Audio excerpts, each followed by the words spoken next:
Nadakip na mga tauhan ng National Capital Region Police Office ang 17 na individual matapos ang isinagawang pagsalakay sa isang compound sa Santa Quiteria Road, Caloocan City noong Sabado, Mayo 2. Sa bisa ng isang search warrant, matagumpay na natuklasan ng mga otoridad ang iligal na aktibidad ng refilling at rebranding ng mga tangke ng liquefied petroleum gas na hindi dumaan sa tamang pamantayan.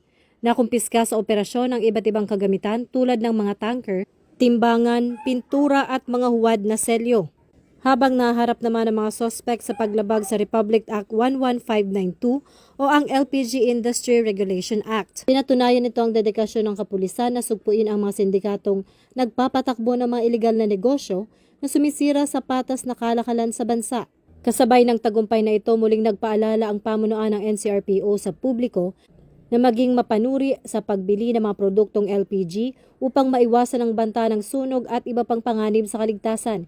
Hinihikayat ang mamamayan na makipagtulungan sa mga otoridad sa pamamagitan ng pag-uulat ng anumang kahina-hinalang aktibidad sa kanilang komunidad. Ang seguridad ng bawat pamilyang Pilipino ay nakasalalay sa patuloy na pagkakaisa ng publiko at ng kapulisan tungo sa isang ligtas at tahimik na pamumuhay. Mula rito sa Campo Crame, ako si Patrol Woman Sari Bernales, nagbabalita para sa Police News Network. At ito ang bagong PNP para sa bagong Pilipinas, serbisyong mabilis, tapat at nararamdaman.